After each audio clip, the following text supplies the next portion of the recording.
ఇప్పుడు ఈ నేరం నాదా ధారావాహిక 6వ భాగం వింటారు.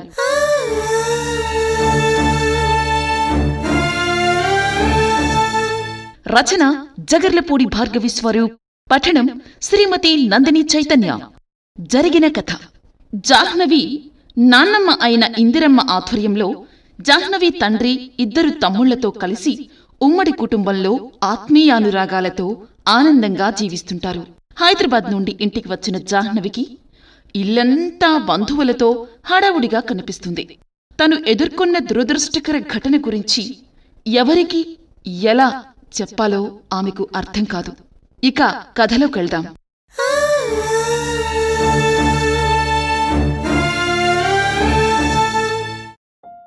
రాత్రి భోజనాలయ్యే వరకు జాహ్నవి చుట్టూ ఊపిరాడనివ్వకుండా చిన్నా పెద్ద కూర్చొని కబుర్లు చెబుతూనే ఉన్నారు. రాత్రి బాగా పొద్దుపోయాక ఒంటరిగా వంటిల్లు సర్దుతూ కనిపించిన తల్లి నీరజను గమనించింది జాహ్నవి. జరిగిన విషయం అమ్మకు చెప్పేద్దాం అనుకొని ఆమె వద్దకెళ్ళింది.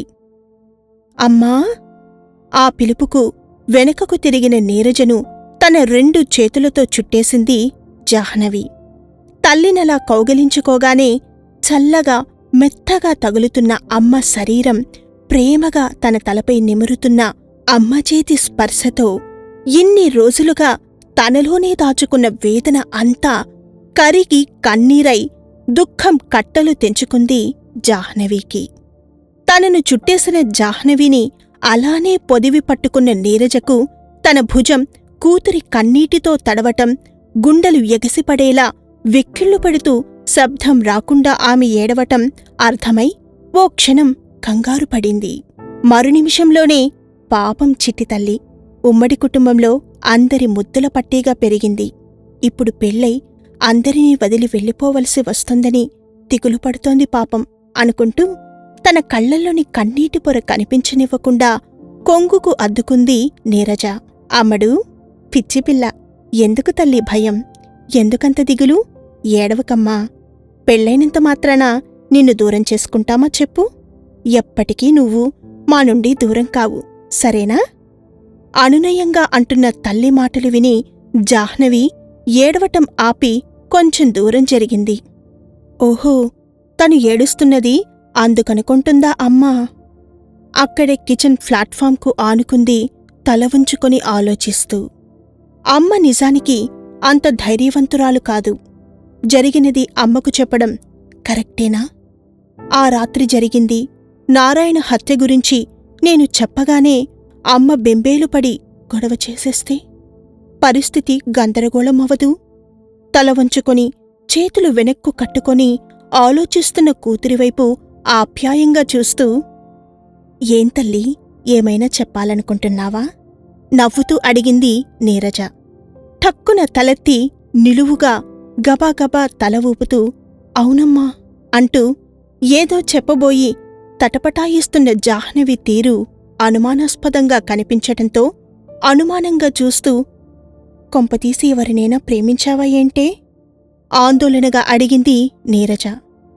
గబుక్కున తలెత్తి తల్లివైపు చూసిన జాహ్నవి, చిచి, అలాంటిదేం లేదమ్మా. సరే కాని ఇది చెప్పు, రేపు జరుగుతుంది కేవలం పెళ్లిచూపులే కదా? ఎందుకు అత్తయ్య వాళ్ళ కుటుంబాలు, హాస్టల్లోని చెల్లెళ్ళు, తమ్ముళ్ళు అందరూ వచ్చేశారు మనింటికి అంది. ఓ అదా, పెళ్లిచూపుల ఫార్మాలిటీనే. మీ ఇద్దరూ ఒకరికొకరు నచ్చారుగా. పెద్దవాళ్ళందరికీ కూడా మిగిలిన అన్ని విషయాలు నచ్చాయి. పెండ్లి లాంఛనాలు మాట్లాడుకోవడం కూడా అయ్యింది. నిజానికి రేపు జరిగేది నిశ్చయితాంబూలాలు. నాన్నగారు చెప్పలేదు నీకీ విషయం? అంది నీరజ ప్లాట్ఫామ్ తుడుచుకుంటూ. చెప్పినట్టే ఉన్నారు. ఈ గొడవలో నాన్నగారు ఏం చెప్పారో ఏదీ సరిగ్గా గుర్తులేదు. ఇప్పుడెలా?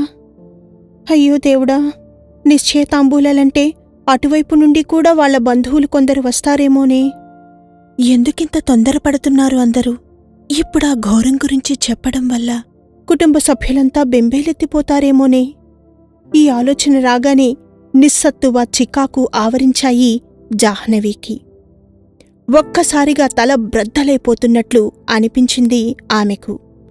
జరిగిన విషయం ఇంట్లో ఎవ్వరికీ చెప్పకుండా దాచటం మంచిది కాదు. రేపు నిశ్చయతాంబూలాలలోపు నాన్నకు, బాబాయిలకు ఈ విషయం తెలియాలి. పోని ఈ విషయం నానమ్మతో చెబితే? నానమ్మైతే ధైర్యవంతురాలు, తెలివయింది. నెమ్మదిగా నాన్నకు విషయం తెలియజేస్తుందేమో కదా? ఆ ఆలోచన రాగానే ఇందిరమ్మ గుర్తొచ్చింది జాహ్నవికి. ఆ వెనుకే ఆమె ఇవాళ మౌనవ్రతంలో ఉందన్న విషయం కూడా గుర్తొచ్చింది. అవునమ్మా, ఆ నానమ్మ ఇవాళెందుకు మౌనవ్రతం? చిరాకును అణుచుకుంటూ అడిగింది జాహ్నవి. నీరజ నవ్వుతూ, నీకు తెలుసుగా అమ్మడు, నానమ్మ జ్యోతిష్యం ఎంత నమ్ముతారో. ఇవాళ మాట చేటు తెస్తుంది అని ఉందట తన రాశిఫలాలలో అంది నీరజ నవ్వుతూ. ఏడ్చినట్లుంది అనుకుంది జాహ్నవి. అక్కడ నుండే ఓసారి ఇల్లంతా పరికించింది. ఆరుబయట మంచాలేసుకొని మాట్లాడుకుంటున్న నాన్న, బాబాయిలు, మావయ్యలు, ఇంకా నిద్రపోకుండా ఇల్లంతా తిరుగుతూ ఆడుతున్న పిల్లలు, హాల్లో 2 పిన్నుల పక్కనే కూర్చొని మల్లెచెండు కడుతూ కబుర్లాడుతున్న 2 అత్తయ్యలు, అందరినీ ఓసారి గమనించింది. ఏ లోకంలో ఉన్నావమ్మడు? పిలుస్తున్నా పలకవు? దేని గురించి అంత ఆలోచన? పిచ్చి పిచ్చి సందేహాలు పక్కన పెట్టి వెళ్ళి పడుకోమ్మా. అసలే చాలా దూరం ప్రయాణం చేసి వచ్చావు. మళ్ళీ రేపటికి నీ ముఖం వాడిపోతుంది. ఇవాల్టికి నానమ్మ గదిలో పడుకో, సరేనా? వెళ్ళి పడుకో తల్లీ. అనునయంగా చెబుతున్న తల్లివైపు ఓసారి చూసి దీర్ఘంగా నిట్టూరిస్తూ చేసేది ఏమీ లేక నానమ్మ గదిలోకి వెళ్ళింది జాహ్నవి. ఇందిరమ్మ తన పందిరి మంచంపై ఉతికిన బెడ్షీట్ తీసి పరుచుకుంటూ ఉంది. అప్పుడే గదిలోకి దిగులుగా వచ్చిన మనవరాలిని చూసి పలకరింపుగా నవ్వింది. జాహ్నవి మౌనంగా వెళ్ళి బెడ్షీట్ వేయడానికి ఆమెకు సాయం చేసింది. దిగులుగా ఉన్న మనవరాలిని చూసి ఇందిరమ్మకు జాలివేసింది. బెడ్పై కూర్చోమని సైగ చేసి తను పక్కనే కూర్చొని మనవరాలి చేతిలో చేయి వేసి గడ్డం పట్టుకొని తన వైపు తిప్పుకొని ఏమైంది అన్నట్లు సైగ చేసింది. జరిగింది ఇంట్లో పెద్దలకు చెప్పకపోతే ఎలా అని దిగులుగా ఆలోచిస్తున్న జాహ్నవికి నానమ్మ అలా అడక్కానే, నానమ్మ ఇవాళ మౌనవ్రతంలో ఉన్నా తెల్లవారగానే నాన్నతో మాట్లాడగలదు కదా. ఇప్పుడు నానమ్మకు జరిగినది చెప్పేస్తే అనుకుంది వెంటనే. నానమ్మ, నీకో భయంకరమైన నిజం చెప్పాలే. ఇంతమంది బంధువుల మధ్య ఉన్న నాన్నవాళ్లకు ఆ విషయం ఎలా చెప్పాలో, చెబితే ఏం రాద్ధాంతమవుతుందో అని భయంగా ఉంది. నాకేం చెయ్యాలో అర్థం కావటం లేదు. నానమ్మ వైపు తిరిగి సర్దుకొని కూర్చొని గుబులుగా అంది జాహ్నవి. ఇందిరమ్మ ఏంటి అన్నట్లు ప్రశ్నార్థకంగా చూసింది. నానమ్మ, నేను ఓ హత్య చేశానే అంది జాహ్నవి విచారంగా మొహం పెట్టి. ఇందిరమ్మ కళ్ళు ఆశ్చర్యంతో పెద్దవయ్యాయి. అవును నానమ్మ, నేను ఒకడిని చంపేశాను అంటూ జరిగింది చెప్పబోయింది జాహ్నవి. ముందు పడుకో, మాట్లాడుకుందాం. నాకు నడుము నొప్పి, కూర్చోలేను అన్నట్లు సైగ చేసింది ఇందిరమ్మ. ఒకరివైపుకు ఒకరు తిరిగి పడుకున్నారు ఇద్దరు. తను చిన్నతనంలో మనవలందరిలో పెద్ద మనవరాలైన తనను మాత్రమే ఆ పట్టెమంచంపై పడుకోబెట్టుకునేది నానమ్మ. తన భుజంపై చిన్నగా తడుతూ కమ్మగా నానమ్మ కథలు చెబుతూ ఉంటే, లేదా తనే ఆ రోజు స్కూల్లో జరిగినవన్నీ నానమ్మకు చెబుతూ ఉంటే హాయిగా నిద్రపట్టేసేది తనకు. గుర్తుకు తెచ్చుకొని మురిపంగా చూసింది జాహ్నవి నానమ్మ వంక. 3 రోజులుగా నిద్రలేని రాత్రులు గడిపింది ఆమె. ఆ రాత్రి ఆ అడవిలో భయంతో, తరువాత రోజు హాస్టల్ రూంలో దుఃఖంతో, మరుసటి రోజు ఆఫీసుకు వెళ్ళివచ్చాక ఆందోళనతో, ఇలా 3 రోజులుగా నిద్రలేదు జాహ్నవికి. ఇన్ని రోజుల తర్వాత నానమ్మ పక్కన పడుకొని నానమ్మ చెయ్యి తన భుజంపై సున్నితంగా తడుతూ ఉంటే మనసు తేలికై, మదిలోని ఆందోళన నెమ్మదిగా మాయమై శరీరం తేలికైనట్టయింది జాహ్నవికి. ఇప్పుడిక తను జరిగినదంతా నానమ్మకు చెప్పేస్తుంది. ఇక నానమ్మే ఎలాగో నాన్నవాళ్లకు చెప్పుకుంటుంది అనుకుంది జాహ్నవి నిశ్చింతగా. తన జీవితంలోని ఇంత పెద్ద చీకటి కోణం ఎవరికీ చెప్పకుంటే, ఇంత పెద్ద విషయం ఇంట్లో వాళ్లకు చెప్పకుండా ఎలా దాచింది, ఎందుకు దాచింది అని అందరూ తనపై కోపగించుకోరు? తననందరూ హంతకురాలని అసహ్యించుకోరు? ఇలా ఆలోచిస్తున్న జాహ్నవి ఇందిరమ్మ ఆమె భుజంపై తట్టడంతో ఈ లోకంలోకి వచ్చి ఏంటి అన్నట్లు తనవైపే చూస్తున్న నానమ్మతో చెప్పటం మొదలుపెట్టింది. నానమ్మా, చెప్పాగా హత్య చేశానని. మా ఆఫీస్ క్యాబ్ డ్రైవర్ నారాయణ లేడు, అదేనే మన నాన్నగాడి బట్టలు తీసుకెళ్లి ఇస్తుంటాను, వాడే. ఆ వెధవ 3 రోజుల క్రితం నన్ను ఆఫీస్ అయ్యాక క్యాబ్లో మా హాస్టల్కు కాక ఊరి చివరకు తీసుకెళ్లాడు అంది. అర్థం కానట్లు చూసింది ఇందిరమ్మ.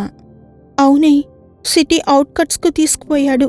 ఆ సమయంలోనే నేను మొబైల్ చూసుకుంటూ వాడెటు తీసుకెళ్తున్నాడో గమనించుకోలేదు. కారు ఆగాక చూస్తే చుట్టూ చీకటి. నాకు చాలా భయం వేసింది. నేను భయపడి వాడి నుంచి తప్పించుకొని అక్కడో పొదలో దాక్కున్నానే. వింటున్న ఇందిరమ్మ బ్రుకుటి ముడిపడింది. జాహ్నవి వైపు ఆందోళనగా చూసింది. మెత్తని పరుపుపై తెల్లని దుప్పటి, భుజంపై నానమ్మ చిన్నగా తడుతూ ఉంటే అన్ని రకాలుగా అలసిపోయిన జాహ్నవి కళ్ళు మూతలు పడుతున్నాయి. నిద్ర ముంచుకొచ్చేస్తోంది. అయినా బలవంతాన మూతపడే కళ్లను పైకి లేపి, నేను దాక్కున్న చోటికి వచ్చేశాడు వాడు. నాకక్కడ దొరికిన ఓ సీసాతో వాడి తల పగలగొట్టాను. ఇక అక్కడి నుండి పారిపోయాను నేను. తెల్లవారుజామునకు సిటీ రోడ్డు చేరుకుని స్పృహ కోల్పోయాను. కళ్ళు తెరిచేసరికి హాస్పిటల్లో ఉన్నాను. అయితే ఆ రాత్రి నారాయణ అక్కడే చనిపోయాడట. మా ఆఫీస్కు ఎస్ఐ వచ్చి నన్ను చాలా ప్రశ్నలు వేశాడు. నేను చాలా తెలివిగా నాకేం తెలియదని చెప్పేసి ఊరుకున్నా. నిద్రతో ముసుగుపోతున్న అరమోట్పు కళ్లతో, ముద్దు ముద్దు మాటలతో చెప్పుకుపోతున్న మనవరాలి వైపు భయంగా చూస్తోంది ఇందిరమ్మ. ఇప్పుడు నేనేం చేయను నానమ్మా? ఇప్పుడు నేను ఈ పెళ్లి చేసేసుకుంటే తరువాత ఏ రోజైనా నేనే ఆ హత్య చేశానని పోలీసులు తెలుసుకుని వస్తే, ఇలాంటి కూతుర్ని కన్నారా మీరు అంటూ మా అత్తగారు వాళ్ళు అమ్మానాన్నల్ని దూషించరు? వద్దు నానమ్మా, ఇప్పుడు నాకీ పెళ్లి వద్దు, ప్లీజ్. ఈ పెళ్లి ఆపేయండి కొంతకాలం. ఎలాగైనా నాన్నను కొంతకాలం ఆగమని నువ్వే ఒప్పించాలి. వద్దు నానమ్మా, నాకిప్పుడు నాకీ పెళ్ళొద్దు. కళ్ళు మూతలు పడిపోతుండగా కలవరిస్తున్నట్లు మాట్లాడుతూ నిద్రలోకి జారుకుంది జాహ్నవి. మనవరాలి వైపు జాలిగా దిగులుగా చూస్తూ ఆలోచనలో పడిపోయింది ఇందిరమ్మ. పిల్లల కేరింతలతో మెలకువ వచ్చిన జాహ్నవి లేచి కూర్చొని చుట్టూ చూసింది. తను నానమ్మ మంచంపై ఉందని గమనించి రాత్రి జరిగింది ఓసారి గుర్తుకు తెచ్చుకుంది. రాత్రి తను నానమ్మకు అంతా చెప్పేసింది కదూ.